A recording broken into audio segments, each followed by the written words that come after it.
What is going on, ladies and gentlemen? This is the review that you've come for, The Northman. Klein and I have both seen it in the past 2 days. It's fresh in our mind, ready to go. This is Everything Films. My co-host, Klein Haley. Welcome. All right, let's get into the nitty-gritty, Klein. If you didn't watch our previous episode, number 3 of Everything Films, our broad episode, you can go check out our ratings and what we gave it. We're not going to talk ratings. We're just going to get down to brass tacks. First thoughts, 20 seconds. Go, Klein. No spoilers. Okay, first thoughts, no spoilers. Great action, a lot of gore like that. Classic vengeance story. Yep. You get what you expect. Classic Robert Eggers. It's enough Robert Eggers to please the Robert Eggers fan, but enough of like your standard movie to like please maybe the people who aren't so much into like art house films and stuff like that. Banger. All right, my turn. 20 seconds or less. Definitely Robert film. Shots on par with what he does. A lot of gore, nudity. Not a children advisable movie. Plot kind of lacked. Fighting scenes kind of lacked. Acting was pretty good in some areas. Story was pretty much the run-of-the-mill story for vengeance. Yeah, boom bang. It's a good movie. It is. Solid it's a good movie. I know I kind of got negative there, but second best this year. There you go. Opinion. There you go. We're getting down to the brass tacks, okay? Nitty gritty spoiler alerts after this. There will be spoilers if you want to go see it. It's a great movie. They all die. Don't bring your kids. Maybe don't even bring your wife. But hey. Let's get into the spoilers. Did your wife? Did your wife watch it? Did she like it? She did, but she had to turn away. I had to turn away a couple of times. Oh, it's just how I roll in those kinds of situations. Are we in spoiler territory now? We're in spoiler territory. Okay, so was it the nose thing then that you had to, like when he put the sword in the nose that you had to turn away? Oh, no, not the gore part of it. The nudity part of it is I turned away. The gore part of it is fine. Carly had to turn away from the nose one for sure. It's kind of like the eye in John Wick 3. She's like, she can't handle that. Yeah. Stuff. But that was like a critical moment of like growth for the character where he like shoves this sword in the dude's face that tried to kill him long ago. And it was really that dude's fault that the movie even happens in the first place. So yeah, that is true. Yeah, you'll know what we're talking about. We're not going to try to digress each and every aspect of the movie here, but we don't want to completely spoil it if you haven't seen it and you're just trying to look for it. But Klein, give us your take, spoiler inclusive take. Okay, so I thought the beginning was a little weird. They had to establish the backstory of the characters, and then I really liked when he's full grown, he's a Viking now, and they go raid that village. I thought that was really good. But also, I expected more of that. That's what I'm saying, dude. That is what Dude, that is exactly what I told Victoria. I was like, the beginning was kind of a bore fest. You're establishing characters, whatever. It gets weird. You gotta, whatever. But the first village scene was like awesome. I was like, okay, this dude is a bad mamma jamma. He catches the spear out of the air, dodges all these arrows, and then after that, garbage fighting scene. I guess I was under the impression, I think where they messed up, I don't know why.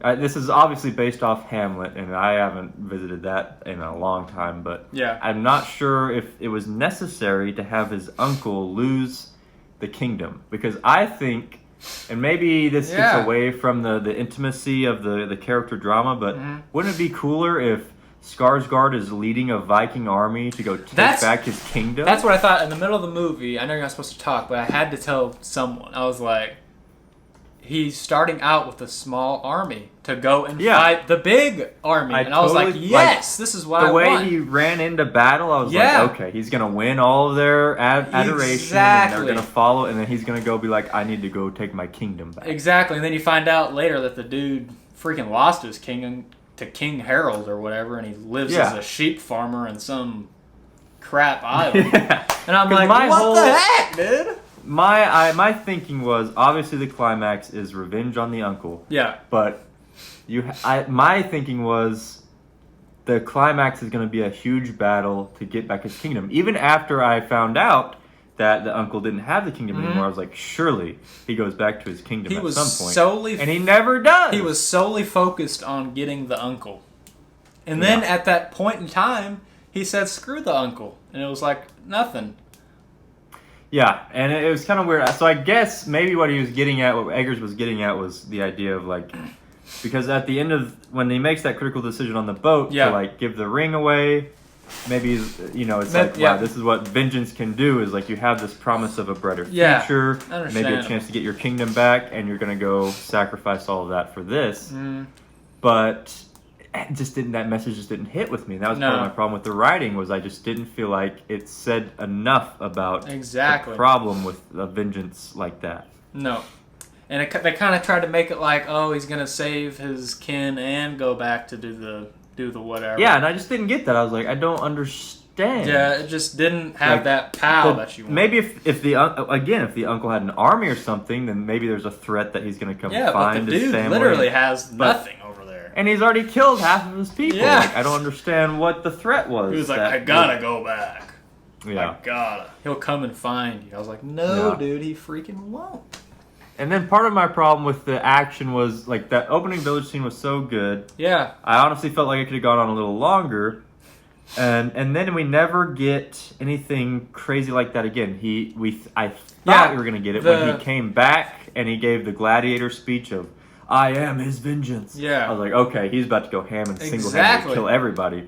And I'm fine with him, dude, like... I'm like, yes, dude, he's like holding that heart in his hand. He's like, yeah. And the next thing you know, he's over there looking at his chick so she can get away. I'm like, no. And I literally told Victoria, I was like, he is about to kick some butt right here. And what does he do? Dude. He hits like 2 people with a sword and a thing, and then he gets beaten to a pulp. I'm like, what? I was like, I'm fine with the decision to, like, the sacrificial, like, I'm gonna let her get away because I know I'll be able to escape. Yeah. But at least have him kill, like, 10 or 15. He only killed 2 people, and then he just gets punched in the face a bunch. And I was like, this is your perfect opportunity for some awesome fight. I think a lot of that had to do with their story, though, too, because he couldn't take the sword out of the thing unless it was under special conditions. So he couldn't physically take that sword out of its thing at that point. So, but I think, like, he knew that he wasn't going to kill the uncle then. But, like, you can still kill every single person around him. He didn't do it. For just me, like, in a vengeance story that is, like, centered on to see graphic Viking, like, like the stuff we got at the beginning. Yeah.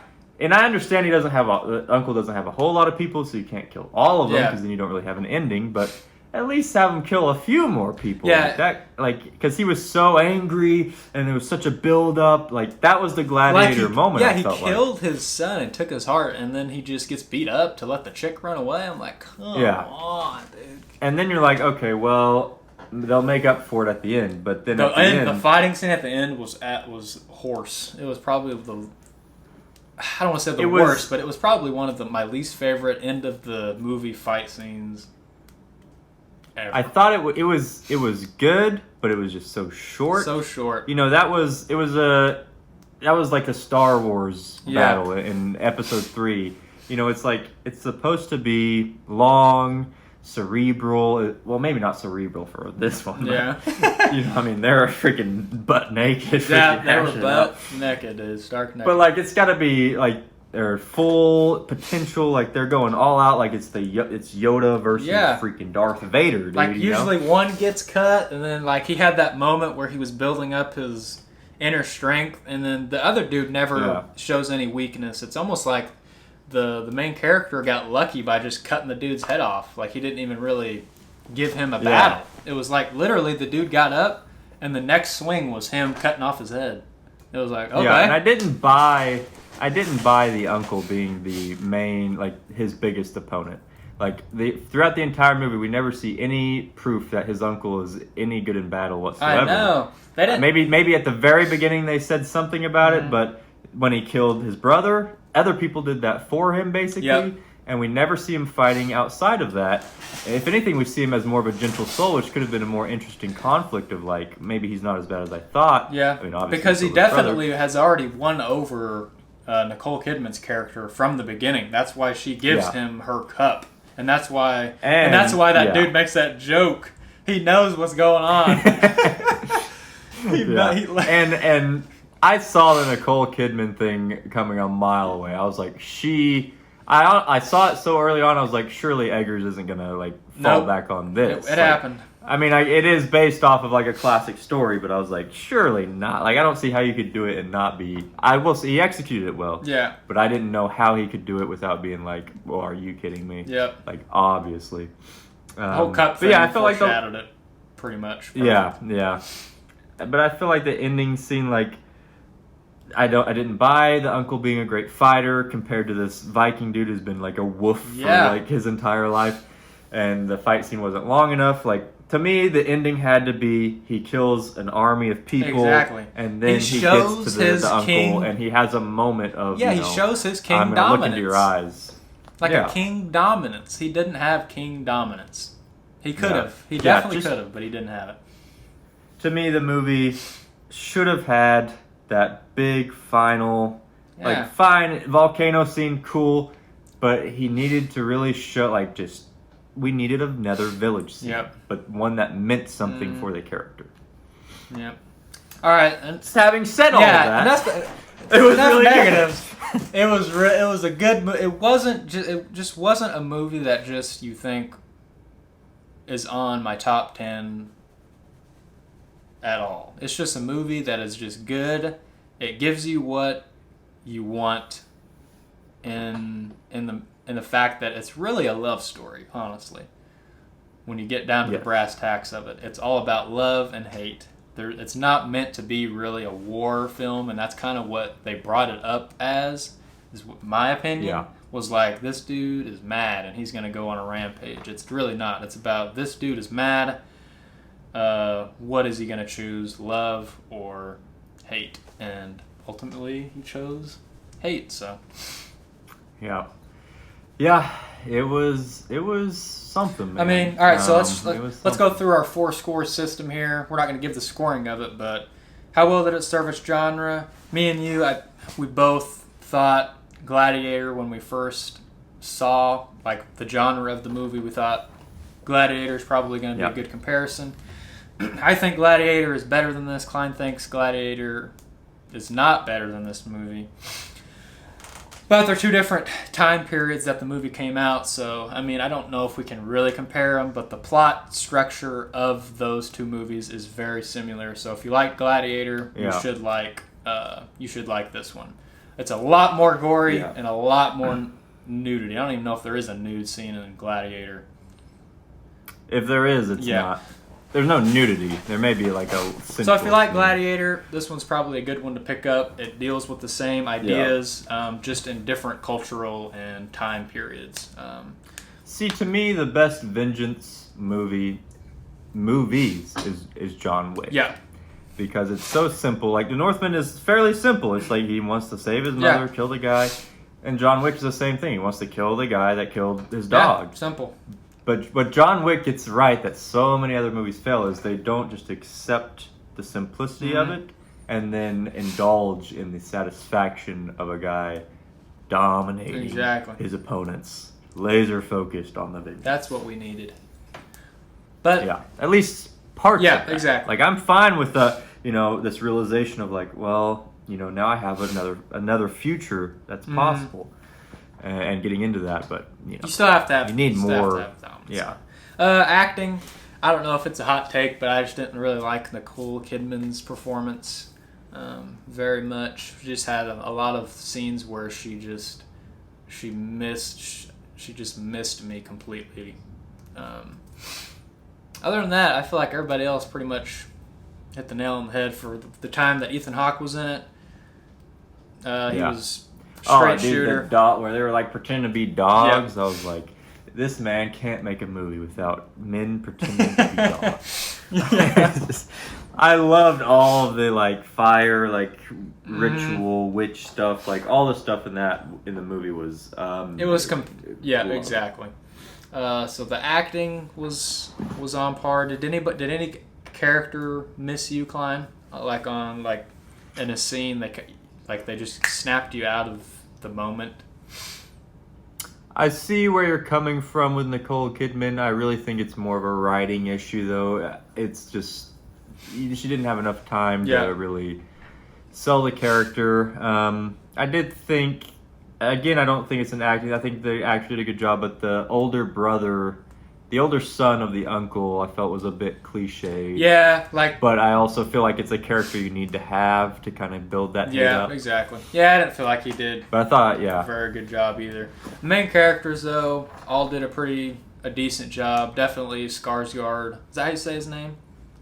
Skarsgard. Yeah. Anya Taylor Joy, she plays that character pretty much well. She's done it before, so she pretty much just going back to that same character that she played in The Witch, I believe.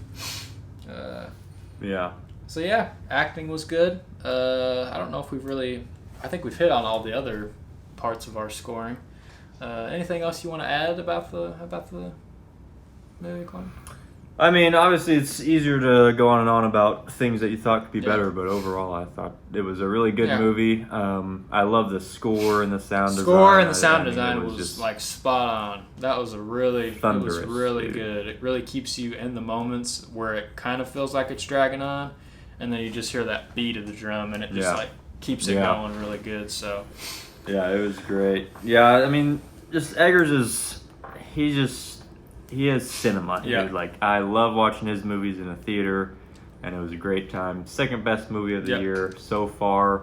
It's a definite. What do you put above that? Watch. Everything definite else theater. you put above that?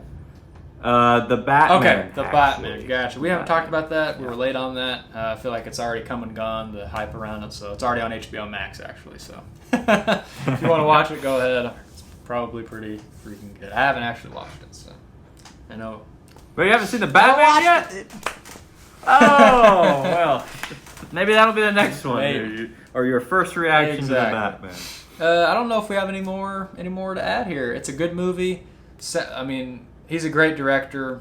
The cinematic part of it is great. It's a good movie. Go check out our scores. Yep. We can give them IMDb scores. What do you give it on IMDb? I give it a 8.1? I was thinking like 7.5. And that's really just because the gore and nudity part for me, I'm not a big gore nudity guy. It really reminded me of Midsommar. You ever seen that, Klein? It was on the same level of gore as Midsommar. So if you don't like Midsommar, you're definitely not going to like this one. But that's... I can't. Dude. I'm just like, ugh, my goodness. It has impactful... It impacts the story very well. But I feel like there's just some parts where it's just like, I mean, come on, dude. Like the dead horse on the ground. Come on, dude. No, I'm just kidding. Come on, man. That's their Godfather moment, I know. dude. Well, I mean, obviously, it has to. If it's gratuitous, then that's just. Some people don't dig that aspect. We all got different preferences. So if you like the gore, it's a great one. Even if you don't like the gore, it's still a good one. It just has a lot of it, so be aware. Fine. Got anything else? I don't think so, man. Check out what's our next movie? What's the next big movie coming out? I don't think anything's coming out this week, unless we freaking watch Father Stew with Mark. I won't be watching that. Okay. So pretty much, I mean, that's it. The next review will probably be in a while. So just check out our broad episodes where we'll go into depth about what we've watched in the week and just have some fun talking. Klein, it's been a pleasure. Yeah. It's our first review. We hope you like it. We hope you give us a like. Comment down below what you thought of the Northman. Make sure to subscribe. We greatly appreciate it. And maybe give us some recommendations on some older movies we can review and talk about and see what you think about it. So, Klein, it's been a pleasure. We'll see you guys later.